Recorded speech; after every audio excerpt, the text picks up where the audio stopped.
नमस्कार, मैं अमिता आशीष। कथा किरीट के अंतर्गत प्रस्तुत है आज की कहानी पूस की रात, जिसे लिखा है कथा सम्राट मुंशी प्रेमचंद्र जी ने।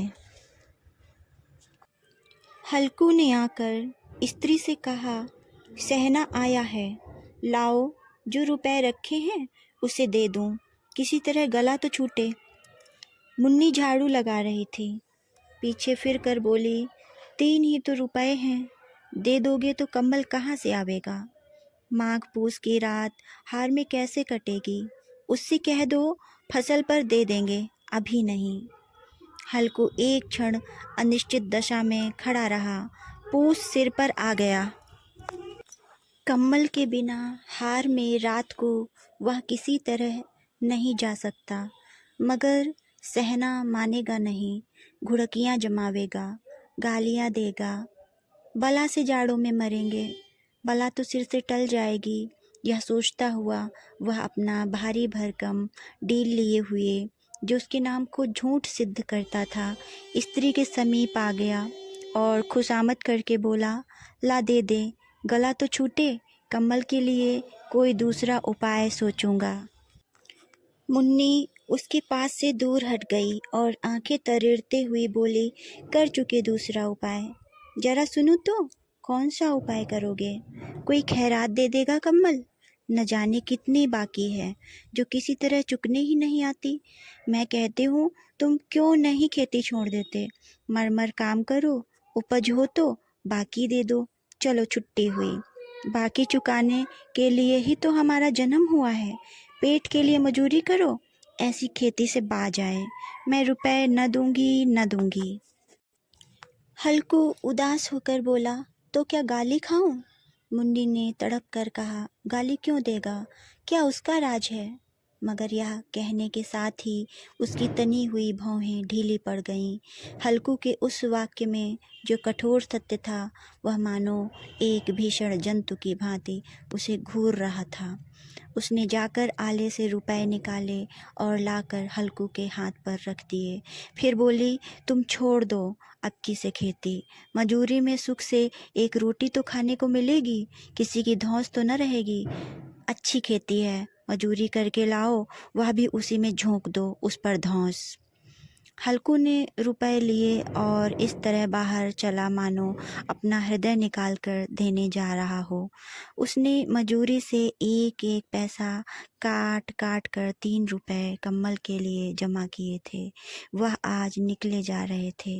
एक एक पग के साथ उसका मस्तक अपनी दीनता के भार से दबा जा रहा था। पूस की अंधेरी रात, आकाश पर तारे भी ठिठुरते हुए मालूम होते थे। हल्कू अपने खेत के किनारे ऊख के पत्तों की एक छतरी के नीचे बांस के खटोले पर अपनी पुरानी गाढ़े की चादर ओढ़े पड़ा कांप रहा था। खाट के नीचे उसका संगी कुत्ता जबरा पेट में मुंह डाले सर्दी से कूं कूं कर रहा था। 2 में से एक को भी नींद न आती थी। हल्कू ने घुटनियों को गर्दन में चिपकाते हुए कहा, क्यों जबरा, जाड़ा लगता है? कहता तो था घर में पुआल पर लेट रहा, तो यहाँ क्या लेने आए थे? अब खाओ ठंड, मैं क्या करूँ? जानते थे मैं यहाँ हलवा पूरी खाने आ रहा हूँ, दौड़े दौड़े आगे चले आए, अब रो नानी के नाम को। जबरा ने पड़े पड़े दुम हिलाई और अपनी कूं कूं को दीर्घ बनाता हुआ एक बार जम्हाई लेकर चुप हो गया। उसकी श्वान बुद्धि ने शायद ताड़ लिया, स्वामी को मेरी कूं कूं से नींद नहीं आ रही है। हल्कू ने हाथ निकाल कर जबरा की ठंडी पीठ सहलाते हुए कहा, कल से मत आना मेरे साथ, नहीं तो ठंडे हो जाओगे। यह रांड पछुआ न जाने कहाँ से बर्फ लिए आ रही है। उठूं फिर एक चिलम भरूं, किसी तरह रात तो कटे। 8 चिलम तो पी चुका। यह खेती का मजा है। और एक एक धनवान ऐसे पड़े हैं जिनके पास जाड़ा जाए तो गर्मी से घबरा कर भागे। मोटे मोटे गद्दे, लिहाफ, कम्बल, मजाल है जाड़े का गुजर हो जाए। तकदीर की खूबी, मजूरी हम करें, मजा दूसरे लूटें। हल्कू उठा, गड्ढे में से जरा सी आग निकालकर चिलम भरी। जबरा भी उठ बैठा। हल्कू ने चिलम पीते हुए कहा, पिएगा चिलम? जाड़ा तो क्या जाता है, जरा मन बदल जाता है। जबरा ने उसके मुंह की ओर प्रेम से छलकती हुई आंखों से देखा। हल्कू, आज और जाड़ा खा ले। कल से मैं यहाँ पुआल बिछा दूंगा, उसी में घुसकर बैठना, तब जाड़ा न लगेगा। जबरा ने अपने पंजे उसकी घुटनियों पर रख दिए और उसके मुंह के पास अपना मुंह ले गया। हल्कू को उसकी गर्म सांस लगी। चिलम पीकर हल्कू फिर लेटा और निश्चय करके लेटा कि चाहे कुछ हो जाए, अब की सो जाऊंगा।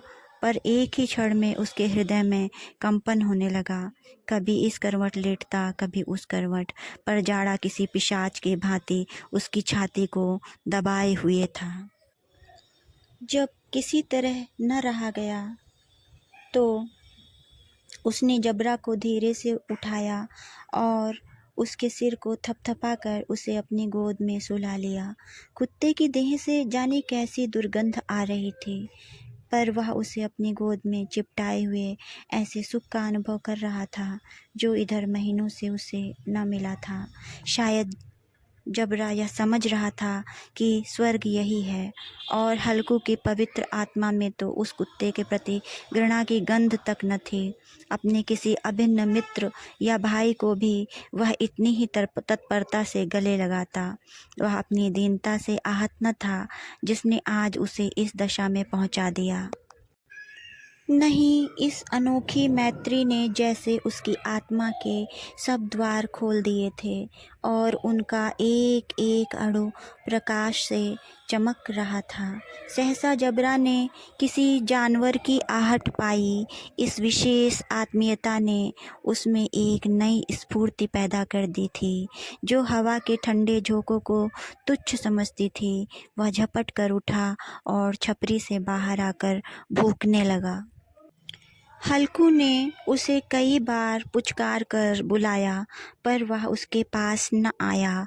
हार में चारों तरफ दौड़ दौड़ कर भूखता रहा। एक क्षण के लिए आ भी जाता तो तुरंत ही फिर दौड़ता। कर्तव्य उसके हृदय में अरमान की भांति ही उछल रहा था। 1 घंटा और गुजर गया। रात ने शीत को हवा से धधकाना शुरू किया। हल्कू उठ बैठा और दोनों घुटनों को छाती से मिलाकर सिर को उसमें छिपा लिया। फिर भी ठंड कम न हुई। ऐसा जान पड़ता था सारा रक्त जम गया है। धमनियों में रक्त की जगह हिम बह रहा है। उसने झुककर आकाश की ओर देखा। अभी कितनी रात बाकी है। सप्तऋषि अभी आकाश में आधे भी नहीं चढ़े। ऊपर आ जाएंगे तब कहीं सवेरा होगा। अभी पहर से ऊपर रात है।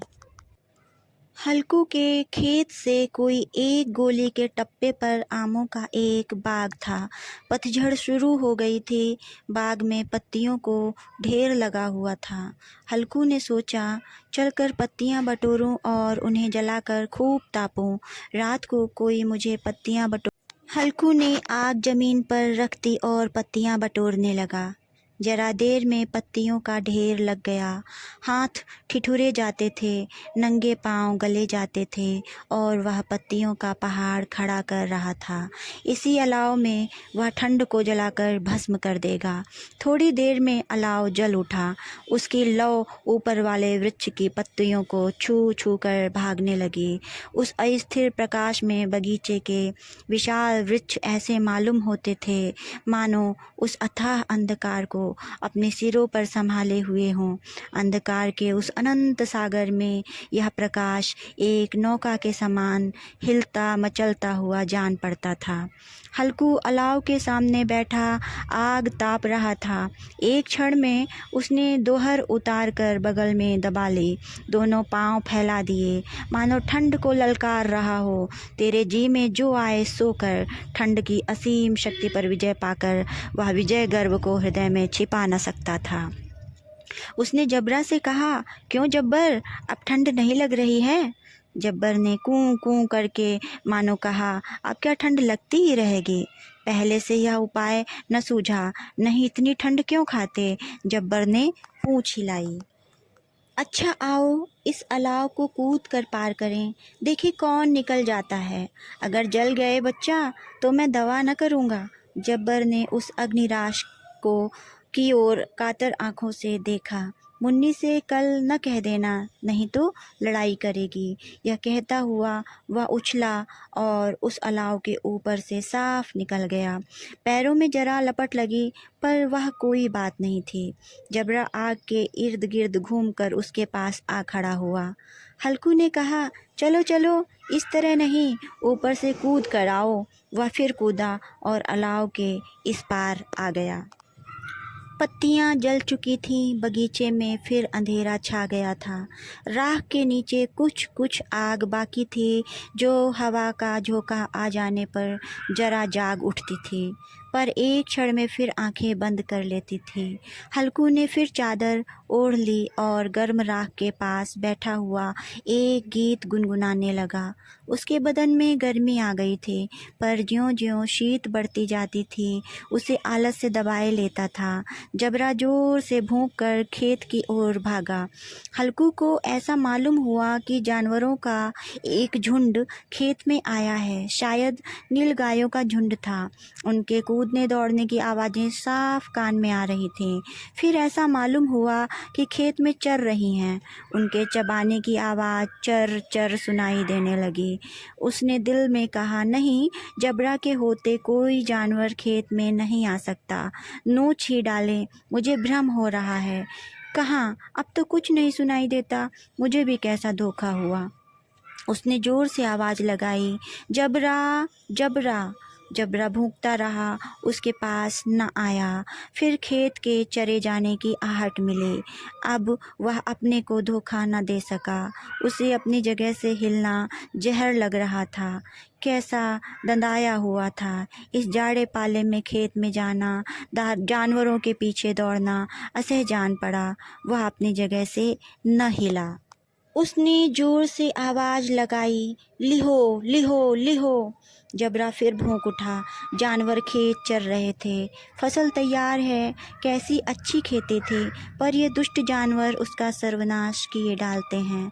हल्कू पक्का इरादा करके उठा और 2-3 कदम चला, पर एकाएक हवा का ऐसा ठंडा चुभने वाला बिच्छू के डंक का सा झोंका लगा कि वह फिर बुझते हुए अलाव के पास आ बैठा और राख को कुरेद कर अपनी ठंडी देह को गरमाने लगा। जबरा अपना गला फाड़ डालता था। नीलगायें खेत का सफाया किए डालती थीं और हल्कू गर्म राख के पास शांत बैठा हुआ था। अकर्मण्यता ने रस्सियों की भांति उसे चारों तरफ से जकड़ रखा था। उसी राख के पास गर्म जमीन पर वह चादर ओढ़कर सो गया। सवेरे जब उसकी नींद खुली, तब चारों तरफ धूप फैल गई थी और मुन्नी कह रही थी, क्या आज सोते ही रहोगे? तुम यहाँ आकर रम गए और उधर सारा खेत चौपट हो गया। हल्कू ने उठकर कहा, क्या तू खेत से होकर आ रही है? हल्कू ने उठकर कहा, क्या तू खेत से होकर आ रही है? मुन्नी बोली, हाँ, सारे खेत का सत्यानाश हो गया। भला ऐसा भी कोई सोता है? तुम्हारे यहाँ मड़ैया डालने से क्या हुआ? हल्कू ने बहाना किया, मैं मरते मरते बचा, तुझे अपने खेत की पड़ी है। पेट में ऐसा दर्द हुआ कि मैं ही जानता हूँ। दोनों फिर खेत के डांड पर आए। देखा सारा खेत रौंदा पड़ा हुआ है और जबरा मड़ैया के नीचे चित लेटा है, मानो प्राण ही न हो। दोनों खेत की दशा देख रहे थे। मुन्नी के मुख पर उदासी छाई थी, पर हल्कू प्रसन्न था। मुन्नी ने चिंतित होकर कहा, अब मजूरी करके माल गुजारी करनी पड़ेगी। हल्कू ने प्रसन्न मुख से कहा, रात को ठंड में यहाँ सोना तो न पड़ेगा। धन्यवाद। नमस्कार। मैं अमिता आशीष और आप सुन रहे थे कहानी पूस की रात, जिसे लिखा था कथा सम्राट मुंशी प्रेमचंद्र जी ने।